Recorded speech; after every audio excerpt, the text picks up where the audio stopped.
മുളപ്പിക്കുന്നത് മുതൽ അത് വീണ്ടും കട്ട് ചെയ്ത് നട്ടുപിടിപ്പിക്കുന്നത് വരെയുള്ള എല്ലാ കാര്യങ്ങളും ഇതിലുണ്ട്. നമ്മൾ കടയിൽ നിന്ന് വാങ്ങുന്ന പുതിന ഇതുപോലെ ഇലകളൊക്കെ കളഞ്ഞിട്ട് നല്ല മൂത്ത തണ്ട് നോക്കിയിട്ട് വെള്ളത്തിലിട്ട് വെക്കുക. ഒരു 3 ദിവസത്തിനും അതിന് ചെറുതായിട്ട് വേര് വരും. ചില തണ്ടുകൾ ഇതുപോലെ കറുത്ത കളറാണ് വരിക. അത് പിടിപ്പിച്ചാൽ ഉണ്ടാവില്ല കേട്ടോ. നമ്മളിതുപോലെ വേര് വന്നിട്ടുള്ള തണ്ടുകളാണ് നമ്മൾ നട്ടു കൊടുക്കേണ്ടത്. അപ്പോൾ നമ്മൾ അത്യാവശ്യം പുതിന നമ്മൾ കടയിൽ നിന്ന് വെച്ചിട്ടുണ്ടെങ്കിൽ അതിൽ നിന്ന് നല്ല തണ്ടുകൾ നോക്കി വെള്ളത്തിലിട്ട് വെക്കുക. അപ്പോൾ നല്ല വേരുകൾ വരും. എന്നിട്ട് നമ്മൾ നേരത്തെ നട്ടു വെച്ചിട്ടുണ്ടായിരുന്നതാണ് ഈ പുതിന അത്യാവശ്യം നല്ല രീതിയിൽ തന്നെ പിടിച്ച് വന്നിട്ടുണ്ട്. അത് രണ്ടാമത് കട്ട് ചെയ്ത് എടുത്തിട്ടും വീണ്ടും ഇലകളൊക്കെ വന്നതാണ്. പല വട്ടമായിട്ട് ഇതിൽ നിന്ന് കട്ട് ചെയ്തെടുക്കാറുണ്ട് കേട്ടോ. നല്ല ഗ്രോത്ത് ഉണ്ട്. കുറേ ഈ ഭാഗങ്ങൾ നമുക്ക് വീണ്ടും നട്ടുപിടിപ്പിക്കാവുന്നതാണ്. അതിൻ്റെ ഇലകൾ മാത്രം നമ്മൾ മാറ്റി വെച്ചിട്ട് അതിൻ്റെ തണ്ടുകൾ വീണ്ടും നമുക്ക് നട്ടുപിടിപ്പിക്കാൻ പറ്റും.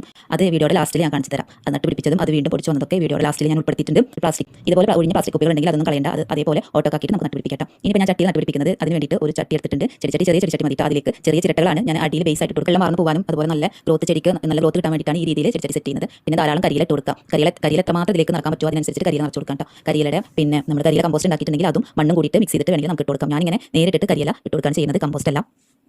കരിയില ഇട്ട് കൊടുത്താൽ ചെടികൾക്ക് നല്ല വളം കിട്ടും. പിന്നെ അതുപോലെ തന്നെ നന്നായിട്ട് ഈർപ്പം കിട്ടും. ഇനിയിപ്പോൾ നല്ല വേനലൊക്കെ വരുമ്പോൾ നമ്മുടെ പുതിന നല്ല ഈർപ്പത്തിലിരിക്കണം. അപ്പോൾ നമ്മൾ നനച്ചു കൊടുത്താൽ നല്ല ആ മണ്ണ് നല്ല ഈർപ്പത്തോട് കൂടിയിട്ട് നമ്മൾ പുതിനക്ക് നല്ല ഗ്രോത്ത് നൽകുന്നതായിരിക്കും. ഈ കരിയില ഇങ്ങനെ സെറ്റ് ചെയ്തിട്ട് പുതിന നട്ട് കഴിഞ്ഞാൽ കേട്ടോ. ഇനി ഇതിൻ്റെ മേളിൽ ഞാൻ ചകിരിയാണ് വെക്കുന്നത്. സാധാരണ ചകിരി ഞാൻ അടിയിലാണ് ഇടാറുള്ളത് വേര് പിടിക്കാൻ വേണ്ടിയിട്ട്. പക്ഷേ ഞാൻ ഈ കരിയിലയുടെ മേളിലാണ് ഇനി ചകിരി ഇടണം കേട്ടോ. എന്നിട്ട് അതിൻ്റെ മേളിലാണ് ഞാൻ മണ്ണിട്ട് കൊടുക്കുന്നത്. മണ്ണ് കുറച്ചും കൂടുതൽ മണ്ണ് സാധാരണ കുറച്ച് മണ്ണാണ് ഞാൻ പച്ചക്കറികൾ നടുമ്പോൾ വെക്കാറ്. പക്ഷേ പുതിന ആയതുകൊണ്ട് കുറച്ച് കൂടുതൽ മണ്ണിട്ട് കൊടുത്തിട്ടുണ്ട്.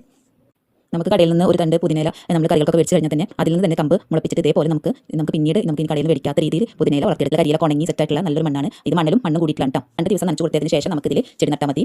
ഈ നമ്മൾ മുളപ്പിച്ചെടുത്ത നമ്മുടെ ഈ പുതിന ഇതിലേക്ക് നട്ടു കൊടുക്കാം. അപ്പോൾ നമ്മൾ ശ്രദ്ധിക്കേണ്ട കാര്യം എന്താണെന്ന് വെച്ചാൽ ആ വേരിന് കോട്ടം പറ്റാത്ത രീതിയിൽ വേണം നമ്മൾ നട്ടു കൊടുക്കാനും.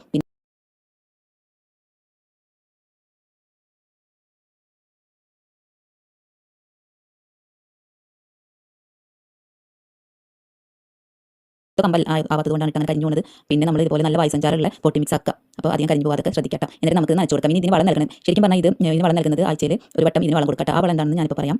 നമുക്ക് ഒട്ടും കെമിക്കലൊന്നും ചേർക്കാത്ത പുതിനയിലൊക്കെ നമുക്ക് കിട്ടുക. നമുക്ക് കടയിൽ നിന്ന് മേടിക്കുന്ന പുതിനയിലൊക്കെ നന്നായിട്ട് വിഷാംശം ഉണ്ടാവും. സ്ലറിയാണ് പുതിനയിലേക്ക് കൊടുക്കാൻ പറ്റിയ ഏറ്റവും നല്ല ഫെർട്ടിലൈസർ. ഓർഗാനിക് ഫെർട്ടിലൈസറാണ്. ഞാൻ വീട്ടിൽ തന്നെ ഉണ്ടാക്കിയ സ്ലറിയാണ് കേട്ടോ. വെജിറ്റബിളൊക്കെ ഞാനിങ്ങനെ ഇതുപോലെ ഒരു ഡപ്പിയിൽ ഇട്ട് വെക്കും. അപ്പോൾ അതിൻ്റെ അടിയിൽ നിന്ന് ഊർന്ന് വരുന്ന ഈ സ്ലറിയാണ് ഞാൻ പുതിനയ്ക്ക് ഒഴിച്ചു കൊടുക്കുന്നത്. ആഴ്ചയിൽ ഒരു ദിവസം നമുക്ക് ഇതുപോലെ കുറച്ച് ഇത്തിരി വെള്ളത്തിൽ ഡൈലൂട്ട് ചെയ്തിട്ട് കുറച്ച് കൂടുതൽ വെള്ളത്തിൽ ഡൈലൂട്ട് ചെയ്തിട്ട് നമ്മൾ പുതിനയ്ക്ക് ഒഴിച്ചു കൊടുക്കാം. കടക്കൽ വരുന്ന രീതിയിൽ ആഴ്ചയിൽ ഒരു ദിവസം ഒഴിച്ചു കൊടുക്കാം. ലെസർ ഉപയോഗിച്ചാൽ മതി. നമ്മൾ സാധാരണ വീട്ടിലുണ്ടാവുന്ന പച്ചക്കറികൾ ഇതുപോലെ ഒരു ഡപ്പിയിൽ ഇട്ട് അതിനൊരു ഹോൾ ഉണ്ടാക്കി വെച്ചാൽ അതിൽ നമുക്ക് സ്ലറി കിട്ടും. പിന്നെ വേണ്ടതെന്ന് വെച്ചാൽ നല്ല തണലത്താണ് അത്യാവശ്യം ചെറുതായിട്ട് വെയിലിട്ടുന്ന ഒരു ഏരിയയിലാണ് നമ്മൾ ഈ പുതിന വെച്ചിട്ടുള്ളത്. നല്ല വെയിലത്ത് പുതിന ഇതിന് കട്ട് ചെയ്ത് വെച്ചിട്ടുള്ള ഭാഗം ഞാൻ കാണിച്ചു തരാം. നേരത്തെ കുപ്പിയിൽ നിന്ന് കട്ട് ചെയ്തെടുത്ത ഭാഗത്തിന്റെ തണ്ട് അതിൽ മാത്രം നമ്മൾ ഡപ്പിയിൽ ഫ്രിഡ്ജിൽ സൂക്ഷിക്കും. എന്നിട്ട് ഈ തണ്ട് നമ്മൾ വീണ്ടും വേറെ ചെടികളിൽ പിടിപ്പിച്ചെടുക്കാൻ ചെയ്യുന്നത്.